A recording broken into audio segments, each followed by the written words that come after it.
Snowman Podcast. Welcome back to the Snowman Podcast. I'm your host, Snowman, coming to you on a beautiful day in 2020. Folks, let me ask you a question. Who are your heroes? For some, we think to our parents, or perhaps a sports player, or possibly even an actor. I know I've done all those things. But I want to tell you about a hero I have that I really only heard about a couple of years ago.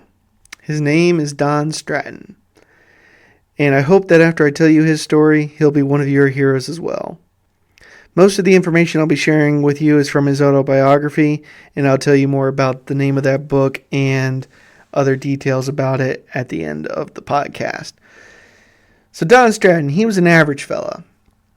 Born in a small town and raised during the Great Depression, landlocked his entire life. He decided to join the Navy in 1940 to help put food on the table for his family. After he finished basic training, he was assigned to a ship he would call home, the U.S.S. Arizona. That name should give you pause, for most everybody knows what the Arizona is synonymous with. That's right, Pearl Harbor. But I'd like to tell you a little bit more about his naval journey before we get to December 7th. To a man from a small landlocked town, the U.S.S. Arizona was probably the grandest thing he'd ever seen in his life. Imagine if that were you. Your new home, a massive battleship that, if unloaded, could go up to speeds of 21 knots per hour, roughly 24 miles per hour in our more simple way of thinking. While that may not seem fast, believe me, it's faster than you think. I've been on a boat many times, and when you think you're only going 20 miles an hour, you're flying in a boat. The Arizona was extremely accurate with her long-range 14-inch guns, boasting multiple hits on targets 20 miles away. In his book, Don Stratton said on a clear day, you can roughly see 12 miles with an unaided eye. The target was another 8 miles beyond that, end quote. If there were to be a naval fight at night, all you'd be able to see would be the flashes of the explosions. The shells that were fired from the Arizona weighed anywhere between 18 to 2,500 pounds. So imagine if you're on any type of ship in naval warfare, most of the time you didn't even see the other ship you were fighting. But you heard the explosions, and if you were at night, you could see the magazines exploding and the other guns firing. It was probably a sight none of us can imagine. And if you serve in the Navy or the Coast Guard or the Marines or even the Army and Air Force, all the branches of the military, you do know what I'm talking about because you've at least been on night maneuvers and have seen targets exploding in the night. And so for basic people, though, that's something unimaginable for us. So back to the Arizona. The Arizona was truly a remarkable ship, and many even considered her to be the pride of the Navy. So with that perspective in mind, think as if you were Don Stratton. You're a 19-year-old kid. You're in the U.S. Navy on the toughest ship she's got. You probably think you're invincible, right? Naturally, I would. However, we need to have a little bit more context about Mr. Stratton. His battle station was at the anti-aircraft guns on the port side. That's the left side of the ship for all you landlubbers like me. Mr. Stratton said that his battle station was high enough up on the ship from the main deck, you had to scale several flights of ladders to get to it. His station was known as the director. They practiced about 2 times a week and got so good they were like the workings of a fine Swiss watch. He enjoyed what most young men his age did, the latest music and dances. And the Arizona could even boast they had the best band in the Navy. And they even won first place in the Battle of the Bands in 1941, posthumously. Now comes the part of the story which, to this day, is hard to even fathom. December 7th, 1941. Sunday morning started off like any other for Mr. Stratton. He had slept on deck and awoke just after 5 a.m. Reveille was at 5:30, so he was up before even roll call and all that. After freshening up, he put casual attire on, which was permitted by the Navy on Sundays. It's important to tell you what he wore because of what happens later. All he wore was white shorts and a white t-shirt and his sailor cap. The attack initiated at 7:40 a.m., but no one at the harbor knew yet. At 7:55, he was on his way to visit a friend in sickbay. Someone yelled that the water tower on Ford Island was being bombed, with all the aircraft that had been parked uptight next to each other engulfed in flames. That's when the other planes began to pass overhead, and the sailors all saw the markings of the red meatball on them, Japanese Zeros. Without hesitation, but with plenty of fear, Mr. Stratton ran to his battle station, but before he reached it, the first torpedo hit the ship. Though the explosion rocked the ship, it did not slow him down to get to his station. When he finally reached there, he saw the harbor was in total chaos. One Zero flew so close, he could even see the pilot taunting him. After he and his other shipmates reached their station, they realized they were low on ammunition, but they resolved to fight anyway. Loading the guns, they aimed for the high-altitude bombers because the ships that were dropping torpedoes were too low, and they risked hitting their fellow ships and sailors stationed next to them in the harbor. So with aiming at the high-altitude bombers, they tried to hit them, but the bombers were just too far up. They could not get them at all. It was just more or less they were no good at their post. They couldn't do anything. All they could do was watch as the Japanese inflicted enormous destruction on the U.S. naval fleet. He watched as the Oklahoma capsized after being struck multiple times. The Pennsylvania exploded while she was being repaired in dry dock. The American fleet was entirely ablaze. The explosions were deafening. And then it happened. Mr. Stratton remembered the very minute it did, 8:06 a.m. A 1,760-pound armor-piercing bomb was dropped by a high-altitude bomber flying at 10,000 feet, just under 2 miles high. When it hit the Arizona, it broke through 4 steel decks before exploding in the forward ammunition magazine. The explosion was so great, it blew the number 1 turret into the air before it crashed down onto the burning deck, killing multiple sailors. A fireball shot out from the ship 500 to 600 feet in the air and enveloped Stratton and his shipmates at their battle station.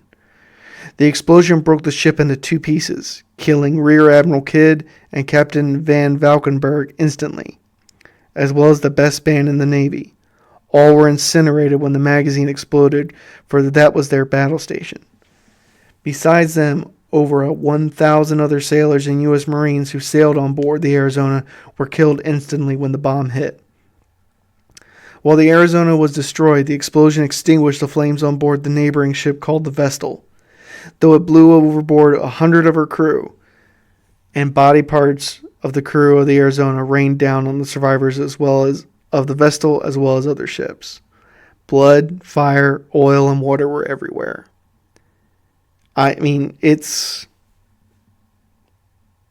mind-boggling to think about that day. And yes, there have been movies made about it, but no movie can capture the horror of what happened at Pearl Harbor. For the survivors who were there, it was permanently etched into their minds. The explosion broke the ship into 2 pieces. So, the forward part of the ship was... You have to think about a Navy ship. They are manufactured precisely. They are some of the best things ever created. And reinforced in ways that we have no idea.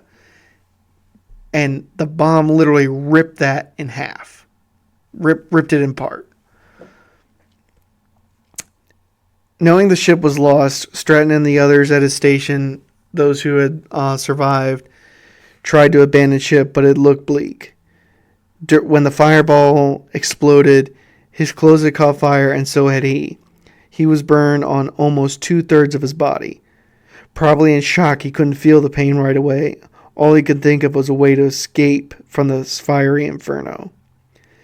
He happened to see a well-known sailor on board the vessel who was frantically trying to cut the ropes that tethered her to the Arizona, for they were trying to get out to sea before they went down and were useless like all the other ships. The man's name was Joe George. And this is where another hero comes into play. He saw the 6 men who were burned so badly that they literally did not look human, waving to him, frantically telling him to throw them a line so he could, so that they could escape the fiery death that almost awaited them. As Joe George searched for such a rope, Stratton noticed the skin on his arms had peeled away. Grabbing it, he tore them off and dropped them on the deck. I want to just tell you folks that earlier this year, I burned my hand with bacon grease, and it was my own fault. But man, did that hurt. And I had second-degree burns on my hand. I cannot even begin to imagine the pain Mr. Stratton and those other men were dealing with. To have all the hair burned off of your head, to look down and not even recognize your own hands because they're just more or less bloody mesh. And then to try and use those hands to escape is beyond remarkable. It is heroic that anyone tries to keep going after all that. So,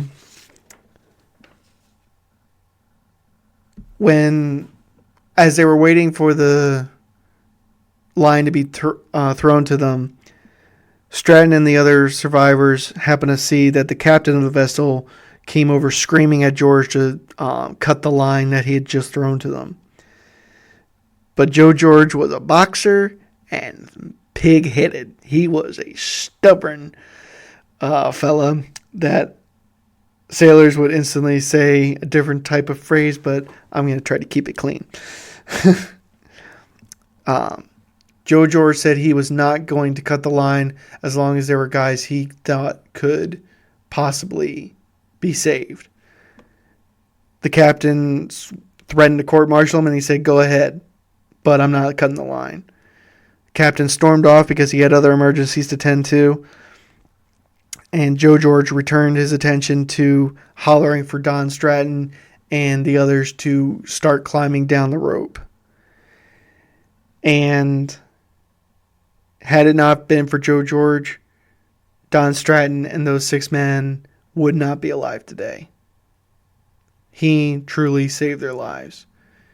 Joe George never saw himself as a hero. He passed away in the late 90s, and he said after he threw them the line, he returned to his work of just trying to get the next job done.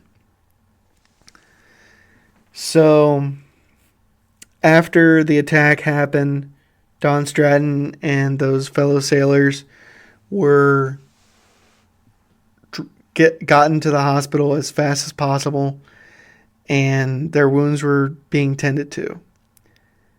And I believe that within a week or so, they were on ships bound for California because that was the place where they could get best medical help. He spent over a year in the hospital receiving skin grafts to try and help him look somewhat human again. I mean, I just cannot imagine the pain of day in, day out, your muscles stiffening and then relaxing. And if you've ever had a cramp, it hurts. I can't imagine the pain he had. And I've said it multiple times already. What he went through was horrendous. So the reason why I consider him to be one of the best heroes was after he had spent a year in the hospital, he was medically discharged. And no one would have blamed him for sitting out the rest of the war. But he hadn't even been in the war. And he wanted a little payback. And he had lost his ship. He had lost hundreds of his friends. Lost the best band he had ever heard in his life. Before war was even declared. And he wanted to be back in the action. So after spending some time at home, he decided to rejoin the Navy. However, he had to go back through basic. Despite having already served, when he reenlisted, he had to go again through basic. And he said it was hard, but he made it through. And after rejoining the Navy and being assigned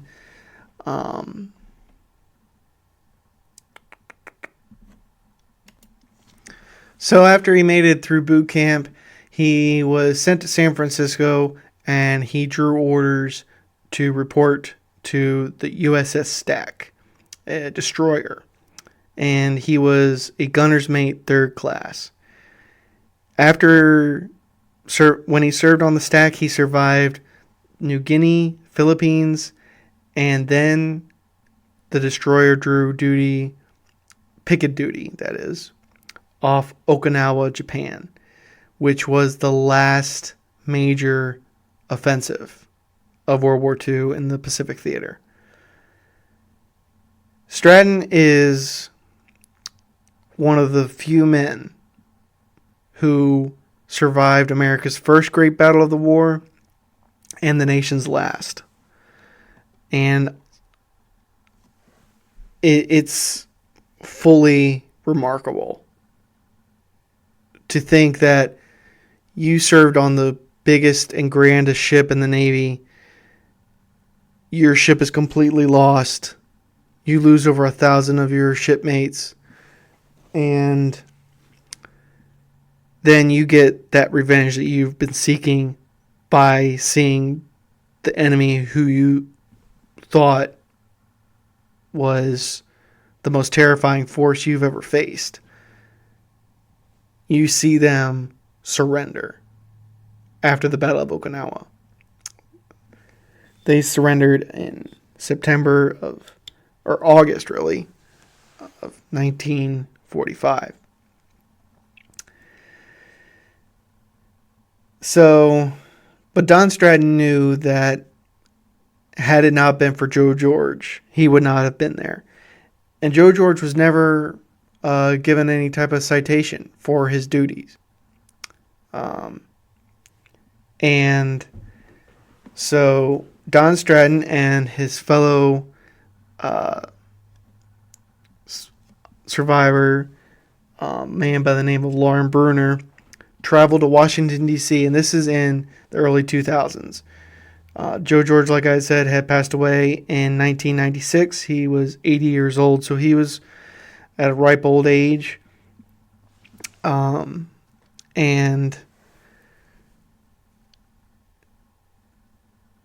they started that fight in early 2000s. It took them 15 plus years to finally get it done. And I'm reading now from the Navy Times. In 2017, Stratton and Bruner traveled to Washington, D.C. to personally petition Congress and President Trump to award a posthumous medal to George. And they won their final battle of World War II. On December 7th, 2017, George's family received on his behalf a Bronze Star with a V device for battlefield valor. This is from the Navy Times. Less than 2 years later, Mr. Bruner passed away at the age of 98. And Mr. Stratton passed away on February 15th, 2020. So they literally did it as their last great acts of the war. After the war, Don Stratton got married and was married to his wife Velma for almost 70 years. And when Mr. Stratton passed away, he was living in Colorado Springs, Colorado, but he wanted to be buried in his native Nebraska. So I'm now reading from Nebraska TV, an ABC affiliate.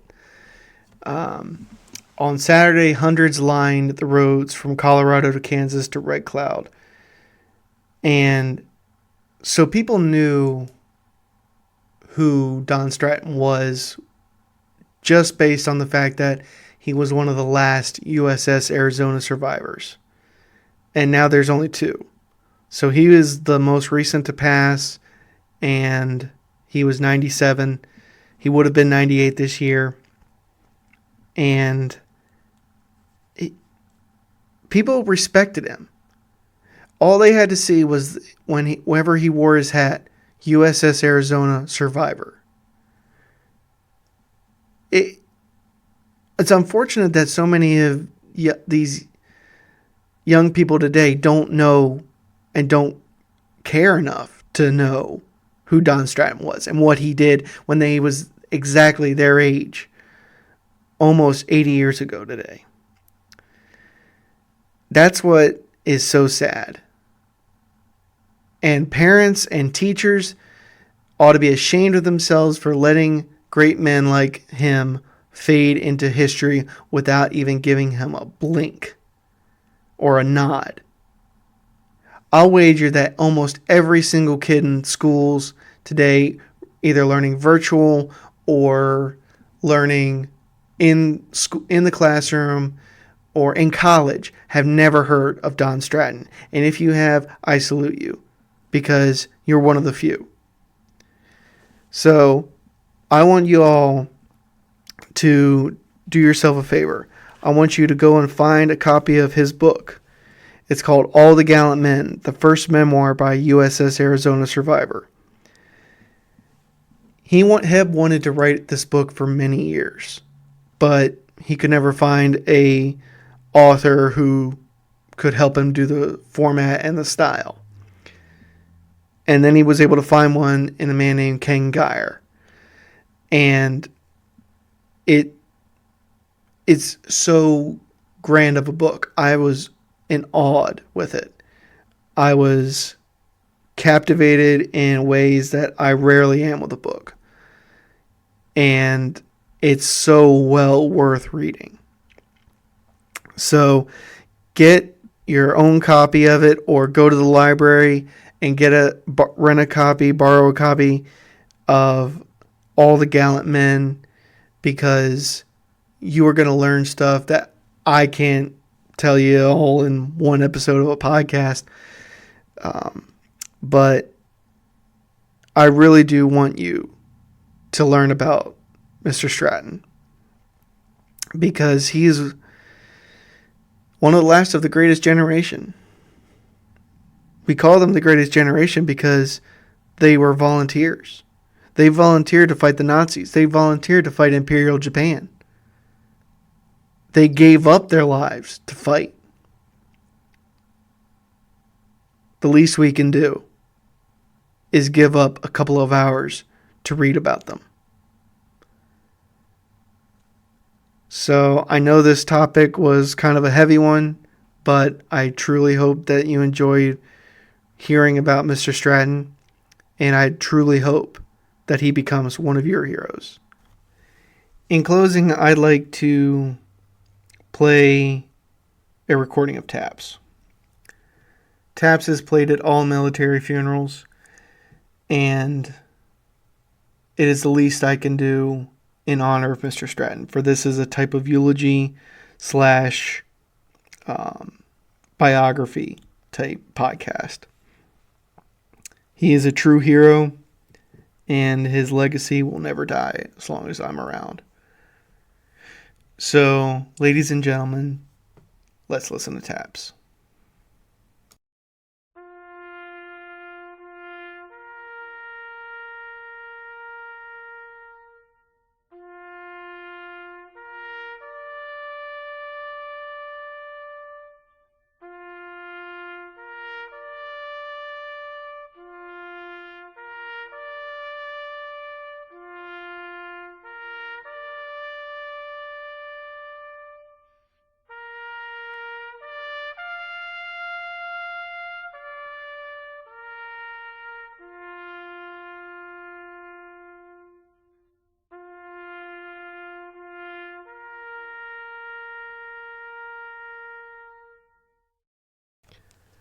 Thank you, Mr. Stratton, for your service, for your sacrifice, and for your duty to our great country.